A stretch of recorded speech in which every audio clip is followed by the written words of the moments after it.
Hello students, मेरा नाम है दीपक और आप देख रहे हैं अपना YouTube channel commerce and arts study point. इस वीडियो में मैं आपको बीएफए एंट्रेंस एग्ज़ाम यानी बैचलर ऑफ फाइन आर्ट के एंट्रेंस एग्ज़ाम के इम्पोर्टेंट क्वेश्चन बताऊंगा। इसमें से कि मैं आपको चैप्टर वाइज क्वेश्चन बताऊंगा। इसमें हमारा फर्स्ट चैप्टर होगा कला एवं सौंदर्य। इसके मैं आपको 50+ MCQs इम्पोर्टेंट क्वेश्चन बताऊंगा जो आपके एंट्रेंस एग्ज़ाम में आने के बहुत ज़्यादा जिनके क्वेश्चनों के चांस हैं। तो फिर चलिए दोस्तों वीडियो को स्टार्ट करते हैं। दोस्तों एक इम्पोर्टेंट बात, अगर आपको किसी क्वेश्चन का आंसर आता हो तो आप कमेंट बॉक्स में वीडियो पोस्ट करके मुझे ज़रूर बताएं। चलिए तो आज का हमारा जो पहला क्वेश्चन है वह है कला शब्द का प्रयोग सर्वप्रथम हुआ अर्थवेद में, सामवेद में, यजुर्वेद में या ऋग्वेद में।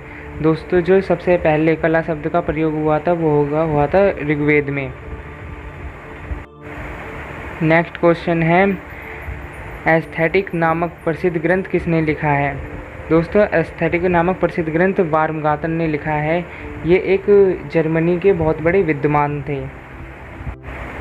नेक्स्ट क्वेश्चन है प्लेटो के दर्शन के आधार पर सौंदर्य के कितने भेद हैं। दोस्तों प्लेटो के दर्शन के आधार पर सौंदर्य के 2 भेद होते हैं, जिसमें पहला भेद होता है वो होता है परम सौंदर्य और दूसरा होता है दोस्तों संबंधयुक्त सौंदर्य। और हमारा नेक्स्ट क्वेश्चन है फिर कला सत्य की अनुकृति ही अनुकृति है किस दार्शनिक का कथन है। दोस्तों ये जो कला सत्य की अनुकृति ही अनुकृति है ये प्लेटो का दार्शनिक सौंदर्य है। यानी प्लेटो ने ही सबसे पहले कहा था सत्य की अनुकृति ही अनुकृति कला को माना जाता है।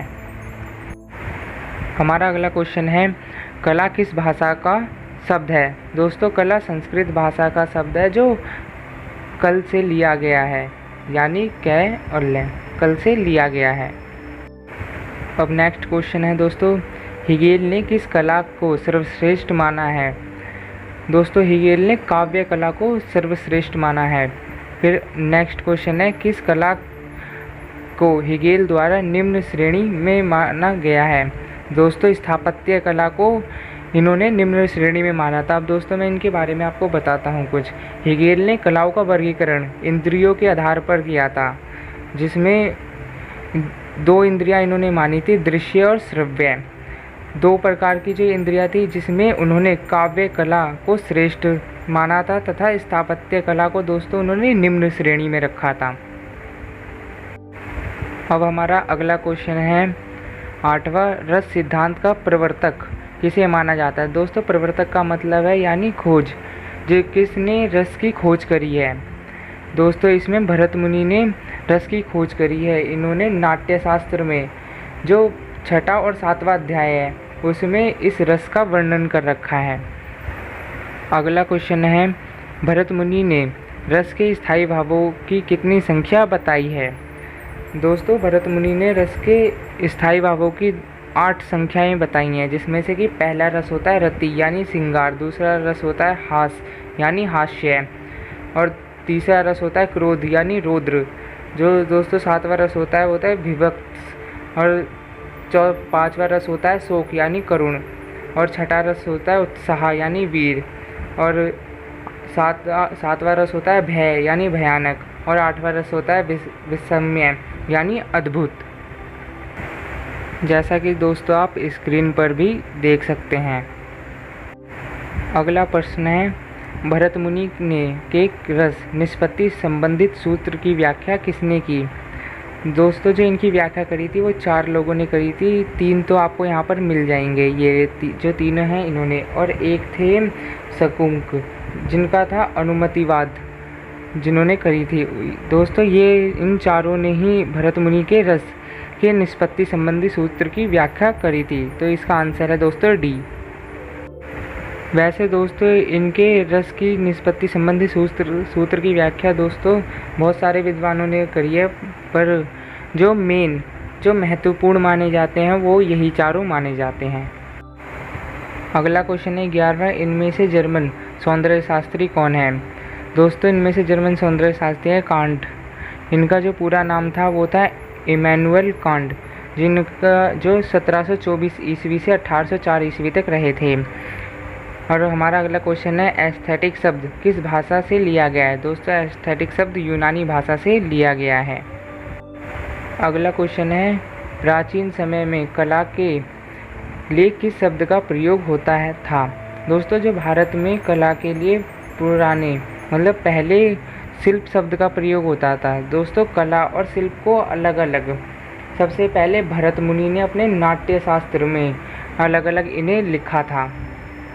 फिर हमारा अगला क्वेश्चन है दोस्तों कला विलास में जनोपयोगी कितनी कलाएं बताई गई हैं। दोस्तों इसमें हमारी बताई गई हैं 64 कलाएं। अगला क्वेश्चन है कला प्रभावों की अभिव्यक्ति है किसका कथन है। दोस्तों ये क्रोच का कथन था। दोस्तों बहुत सारे विद्वान हुए हैं जिन्होंने कला की अलग अलग परिभाषा दी है, उन्हीं में से एक क्रोच थे और आप अलग अलग विद्वानों की परिभाषाएं स्क्रीन पर देख सकते हैं। नेक्स्ट क्वेश्चन है कला में मनुष्य अपनी अभिव्यक्ति करता है किसका कथन है। दोस्तों ये रविंद्रनाथ टैगोर जी का कथन है, जैसा कि आपने इससे पीछे स्क्रीन पर जो मैंने आपको परिभाषाएं दिखाई थी उसमें आपने पढ़ा होगा। फिर हमारा अगला क्वेश्चन है दोस्तों कला अधिमौतिक सत्ता को व्यक्त करने का माध्यम है।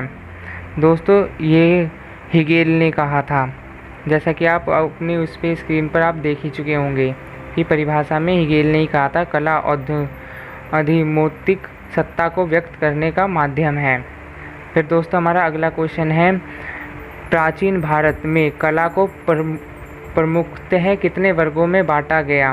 दोस्तों प्राचीन भारत में कला को 2 वर्गों में बांटा गया था, जिसमें से पहला था देव शिल्प यानी प्रकृति और दूसरा था मानव शिल्प यानी दोस्तों मानवीय कृति जो मानवों द्वारा बनाई जाती थी उसे इन्हें कहते थे मानव शिल्प। और जो देव शिल्प थी जो दोस्तों हमारे भगवान ने हमें दी है, जो हमें प्रकृति से मिला है जितना भी, वो होता है दोस्तों देव शिल्प। अब दोस्तों अगला क्वेश्चन है कारुशिल्प क्या है। दोस्तों जो मैंने आपको बताया कि मानव शिल्प जो होते थे जो मानवों द्वारा बनाए जाते थे उन्हें भी 2 भागों में बांटा गया था। दोस्तों उसमें पहला था कारुशिल्प और दूसरा था चारुशिल्प। जो दोस्तों कारुशिल्प था वो था उपयोगी कलाएं और जो दोस्तों चारुशिल्प था उन्हें कहते हैं ललित कलाएं। तो कारुशिल्प में दोस्तों उपयोगी कलाओं को रखा गया था। और जो दोस्तों 20वां रिपब्लिक नामक पुस्तक के लेखक कौन हैं। दोस्तों रिपब्लिक नामक पुस्तक के लेखक प्लेटो हैं। इनके निर्माता दोस्तों प्लेटो हैं। प्लेटो ने ही सबसे जो ये पुस्तक लिखी है रिपब्लिक नामक। अब हमारा अगला क्वेश्चन है कामसूत्र किसकी रचना है। दोस्तों कामसूत्र वात्स्यायन की रचना है। दोस्तों ये भारतीय प्राचीन ग्रंथों में कामसूत्र एक बहुत महत्वपूर्ण ग्रंथ है। ये जो इसकी रचना काल जो अनुमानित जो इन्होंने जो लिखी है कामसूत्र, ये अनुमानित करीबन 600 ईसा पूर्व लिखी गई है ये पुस्तक। अगला क्वेश्चन है इनमें से कौन दार्शनिक नहीं है। दोस्तों दार्शनिक का मतलब साइंटिस्ट होता है, जैसे कि जो किसी चीज़ की खोज करता है उसे ही हम दार्शनिक कहते हैं। दोस्तों इसमें से हॉर्न ग्रीन दार्शनिक नहीं है, ये दोस्तों एक चित्रकार हैं खाली। नेक्स्ट क्वेश्चन है फिलॉसफी ऑफ फाइन आर्ट ग्रंथ किसने लिखा है। दोस्तों फिलॉसफी ऑफ फाइन आर्ट ग्रंथ प्रसिद्ध जर्मन सौंदर्य शास्त्री हेगेल ने फिलॉसफी ऑफ फाइन आर्ट ग्रंथ लिखा है। तो इसका आंसर है ए हेगेल। अब हमारा अगला क्वेश्चन है 24वां विष्णु धर्मोत्तर पुराण के किस खंड में चित्रसूत्रम है। दोस्तों इसका आंसर है ए तृतीय खंड में। दोस्तों इसी का मैं आपको पूरा डीपली बताता हूँ। विष्णु धर्मोत्तर पुराण के तृतीय खंड में संगीत नृत्य मूर्ति एवं चित्रकला संगीत नृत्य मूर्ति एवं चित्रकला आदि के नियमों का विवेचन है। दोस्तों इसके बारे में अध्याय जो तीसरा खंड है उसमें बताया गया है। इसमें नियमों को उसके सारे के बारे में बताया गया है। चित्रकला का जो दोस्तों विवेचन यानी जो चित्रकला के बारे में बताया गया है वो दोस्तों अध्याय 35 से लेकर अध्याय 43 तक उसकी व्याख्या करी गई है। अब हमारा अगला क्वेश्चन है चित्रसूत्रम के अनुसार एक ताल कितने अंगुल का होता है। दोस्तों चित्रसूत्रम के अनुसार एक ताल 12 अंगुल का होता है। दोस्तों इसी के आधार पर जो पुरुष हैं उनके 5 प्रकार बताए गए हैं, जिनमें है हंस, भृद, मालव्य, रुचक और सशक। दोस्तों अगला है 26वां, और ये दोस्तों बहुत इम्पोर्टेंट क्वेश्चन है। श्री कुमार कृत चित्र लक्षण में चित्रों के कितने प्रकार बताए गए हैं। दोस्तों इसमें श्री कुमार कृत में चित्र लक्षण के दोस्तों 3 प्रकार बताए गए हैं, जिसमें से कि पहला है चित्र, दूसरा है अर्धचित्र, तीसरा है दोस्तों चित्रभास, जो चारों ओर से दिखाई दे, यानी दोस्तों जिसे हम चारों ओर से देख सकते हैं उसे तो हम कहते हैं मूर्ति यानी चित्र। और जो भित्ति पर चिपकाया हुआ, जैसे कि दोस्तों हम कोई पेंटिंग बनाते हैं जो खाली ऊपर से दिखाई दे, उसे कहते हैं दोस्तों अर्धचित्र। और जैसे वह अर्धचित्र होता है, वैसा यदि अगर हम उस पर कुछ लिख दें तो उसे ही कहते हैं दोस्तों आखिरी वाला चित्रभास। अब हमारा अगला क्वेश्चन है निम्नलिखित को सुमेलित कीजिए, यानी दोस्तों हमें मिलान करने हैं एक तरीके के। दोस्तों हमारा जो पहला है कला सत्य की अनुकृति है, दोस्तों ये हमारा कहा था प्लेटो ने।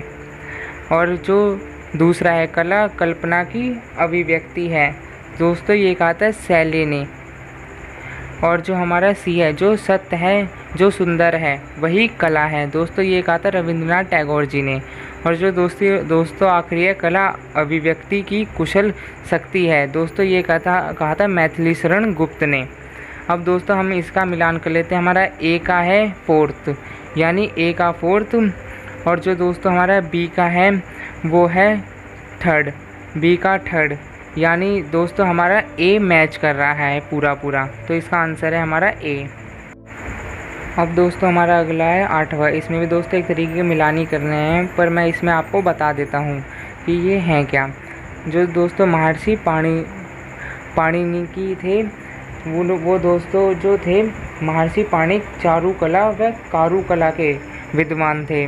और जो दोस्तों हिगेल थे, हिगेल दृश्य कला व श्रव्य कला के विद्वान थे।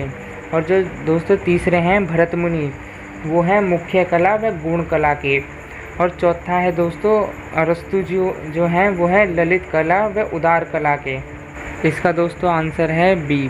चाहे तो आप वीडियो को थोड़ा पीछे करके देख सकते हैं। फिर अगला भी है दोस्तों हमारा मिलानी करना है हमें एक तरीके से फिर से। 29वां, इसमें दोस्तों है कामसूत्र की रचना दोस्तों किसने करी थी। जो दोस्तों कामसूत्र की रचना करी थी वो करी थी वात्स्यायन ने। और जो दोस्तों काव्य शास्त्र की रचना करी थी अरस्तु ने। और अगला है एस्थेटिक की रचना करी थी दोस्तों बार्मगातन ने। एस्थेटिक की रचना करी थी बार्मगातन ने। और रिपब्लिक की जो दोस्तों रचना करी थी वो करी थी प्लेटो ने। तो इस हिसाब से हमारा फर्स्ट का 3rd है। तो हमारा फर्स्ट के 3rd में तीनों हैं ए बी सी, और जो हमारा बी है वो दोस्तों हमारा फर्स्ट है, जो कि हमारा सी यहाँ पर अब मैच कर रहा है। तो इसका आंसर दोस्तों सी है। फिर से दोस्तों हमें मिलानी करने हैं। बार्मगातन दोस्तों कहाँ के थे। बार्मगातन थे दोस्तों जर्मन के। और फिर है रोजके फ्राई, ये दोस्तों फ्रांस के थे। अगला है रेस्किन, जो रेस्किन थे वो थे ब्रिटेन के। और दोस्तों जो अरस्तु थे वो थे यूनान के। ठीक है, तो अब हमें मैच करते हैं। ए हमारा 2nd है और जो हमारा बी है वो 4th है। तो यानी दोस्तों हमारा जो डी इसका आंसर है। फिर से दोस्तों हमारे फिर से मैचिंग का ही है वाक्सवेरी शिल्पी प्रबंध वाली, और दोस्तों रस सिद्धांत और चित्र लक्षण और जयमंगला, ये इसकी दोस्तों रचना किसने करी थी। तो दोस्तों जो सबसे पहले बागेश्वरी शिल्प प्रबंध वाली की रचना दोस्तों करी थी अरविंद्रनाथ जी ने। और जो दोस्तों रस सिद्धांत था वो दोस्तों भरत मुनि जी ने लिखा था। और जो हमारा तीसरा है चित्र लक्षण है, ये दोस्तों श्री कुमार जी ने लिखा है। और जो जयमंगला है वो पंडित यशोधर जी ने लिखा है। तो हम फिर मैच करते हैं दोस्तों, तो हम पाएंगे कि हमारा बी आंसर सही है। फिर दोस्तों अगला है कालक्रम पर आधारित क्रम से सही चयन कीजिए। दोस्तों हमें इसमें क्रम थोड़े उल्टे सीधे हैं, हमें बताना है कि कौन सा क्रम इसमें बिल्कुल सही है। जो दोस्तों इसमें सही क्रम है वो है ए, बार्मगातन। जो दोस्तों एंडिजेंडर बार्मगातन इनका पूरा नाम था। जो इनकी जो वो रही थी वो 1714 ईस्वी से लेकर 1762 ईस्वी तक रही थी। फिर दोस्तों अगला है इमानुएल कांट, जिनकी जो दोस्तों 1724 से 1804 तक रहे थे। फिर है दोस्तों GWF हेगेल, जो 1770 ईस्वी से लेकर 1831 ईस्वी तक रहे थे। फिर दोस्तों आखिरी है हमारा आर्थर शोपेनहावर, जो दोस्तों हमारे 1788 से लेकर 1860 तक रहे थे। ये दोस्तों सभी जर्मन सौंदर्य शास्त्री हैं, जिन्हें जो भी मैंने आपको बताए, और इन्हें मैंने सीरियल वाइज आपको बता दिया है। आप लिखकर कहीं पे रख सकते हैं कि ये कब से कब तक रहे थे। अब दोस्तों हमारा 33वां क्वेश्चन है, चित्र सूत्रम में चित्र के कितने गुण माने गए हैं। दोस्तों जो चित्र सूत्रम है उसमें चित्र के दोस्तों 8 गुण माने गए हैं। इसमें दोस्तों 8 गुण होते हैं चित्र के स्थान, प्रमाण, भूलत्व और मधुरत्व, विविधता, सादृश्य, क्षणीय और बुद्धि। दोस्तों इसमें चित्र के 8 ये वाले गुण माने गए हैं। अगला है 34वां, चित्र सूत्रम में नेत्रों के कितने प्रकार बताए गए हैं। दोस्तों चित्र सूत्रम में नेत्रों के 5 प्रकार बताए गए हैं। इसमें से कि पहला जो है जो दोस्तों है चापाकार, दूसरा है मत्स्योदर, तीसरा है उत्प्लापत्र, और जो दोस्तों चौथा है वो है पद्मपत्र, और जो 5वां है वो है सशाकृति। और अगला है दोस्तों 35वां, चित्र सूत्रम में रस कितने उल्लेखित हैं। जो दोस्तों चित्र सूत्रम में रस 9 उल्लेखित हैं। इसमें जो दोस्तों रस होते हैं वो होता है श्रृंगार, हास्य, करुण, वीर, रौद्र, भयानक, विभत्स, अद्भुत, व्यय तथा शांत। दोस्तों इसमें एक रस और जुड़ जाता है, जो हमने पहले रस देखे थे उसमें एक रस और जुड़ जाता है, वो होता है दोस्तों शांत। अगला है दोस्तों 36वां, चित्र सूत्रम में पुरुष के कितने प्रकार बताए गए हैं। दोस्तों इसमें जो चित्र सूत्रम में जो पुरुष हैं उनके दोस्तों 5 प्रकार बताए गए हैं, जिसमें से कि पहला है दोस्तों हंस, फिर है वृद्ध, फिर है मालव्य, और चौथा है रुचक, और 5वां है शशक। फिर है 37वां क्वेश्चन, चित्र सूत्रम का उल्लेख किस पुराण में मिलता है। दोस्तों चित्र सूत्रम का उल्लेख विष्णु पुराण में मिलता है। अगला है चित्र लक्षण नगीचित कृत कितने अध्यायों में विभक्त है। दोस्तों ये 3 अध्यायों में विभक्त है, जिसमें से कि जो पहला अध्याय है उसमें है प्रथम चित्रकला की उत्पत्ति। जो दोस्तों पहले अध्याय है उसमें है चित्रकला की उत्पत्ति, दूसरा जो है दोस्तों चित्र सृष्टि का इतिहास, और तीसरा है चित्र रचना के नियम। और दोस्तों आप इसमें थोड़ा ध्यान रखना कि ये चित्र सूत्रम है, ये है चित्र लक्षण। फिर हमारा अगला है चित्र लक्षण नगीचित कृत का अनुवाद सर्वप्रथम किस भाषा में हुआ। दोस्तों इसमें जो सर्वप्रथम जो दोस्तों इसमें जो अनुवाद हुआ था वो हुआ था दोस्तों जर्मनी भाषा में। जर्मनी भाषा में हुआ था दोस्तों। इसके पीछे भी एक इतिहास है। इसमें जो नगीचित कृत यानी चित्रलक्षण जो कृति है चित्रलक्षण तिब्बती भाषा में प्राप्त हुआ था। दोस्तों ये पहले तिब्बती भाषा में सबसे पहले हमें मिला था, और जिसका अनुवाद सन 1913 ईस्वी में सर्वप्रथम जर्मन भाषा में तथा 1974 ईस्वी में अंग्रेजी भाषा में किया गया था। पर जो पहला हमने अनुवाद हुआ था वो हुआ था जर्मन भाषा में, और दूसरा अनुवाद अंग्रेजी भाषा में। अगला क्वेश्चन है 40वां, षडंग में असुर आकृति के कितने ताल बताए गए हैं। दोस्तों इसमें असुर आकृति के 16 ताल बताए गए हैं और एक ताल में दोस्तों 12 उंगल होते हैं। अगला है दोस्तों कामसूत्र ग्रंथ का अभिभार्व काल अनुमानित किया गया है। दोस्तों ये कब से कब तक बना है, इसमें हमें ये बताना है। दोस्तों ये 1600 ईसा पूर्व से लेकर 200 ईसा पूर्व तक बना है, ये माना गया है। ये अनुमानित है पर पूरी तरीके से सत्य नहीं। नेक्स्ट क्वेश्चन है दोस्तों चित्रसूत्रम कितने अध्यायों में विभक्त है, यानी बटा हुआ है। दोस्तों ये 9 भागों में विभक्त है, जो कि आप स्क्रीन पर देख सकते हैं।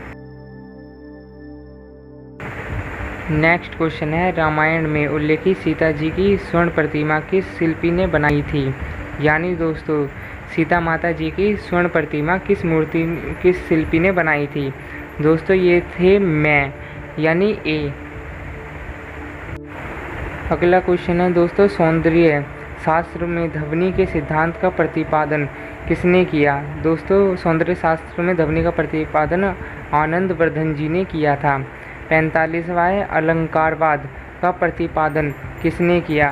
दोस्तों ये भामह जी थे जिन्होंने अलंकारवाद का प्रतिपादन किया।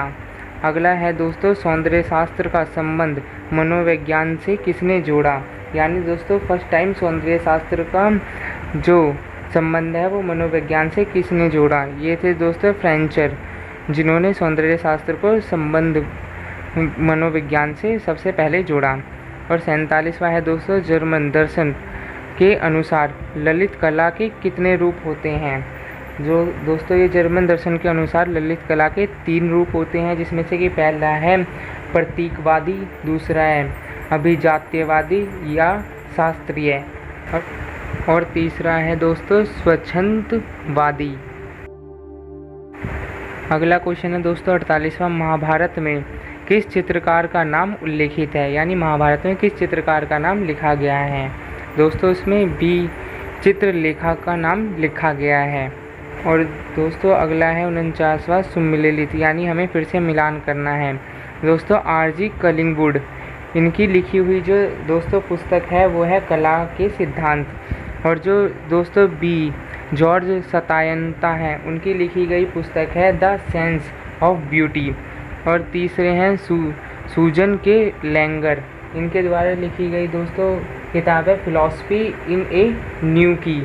और बर्मन जी के द्वारा लिखी गई जो किताब है वो है द ब्यूटीफुल।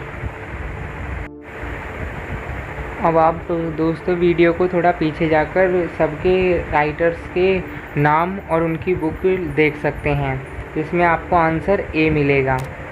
अगला है दोस्तों इसमें 50वां किसके अनुसार यह आवश्यक नहीं है कि जो कुछ भी सुंदर हो वह कला हो। दोस्तों इसमें हर्बर्ट रीड के अनुसार उन्होंने ये कहा था कि जो चीज़ भी हमें हमेशा कुछ सुंदर लगती है वो ज़रूरी नहीं है कि वो कला ही हो।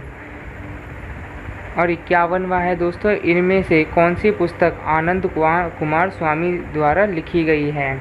दोस्तों जो इनमें से जो पुस्तक है D ideals of Indian art, ये दोस्तों आनंद कुमार स्वामी द्वारा लिखी गई है।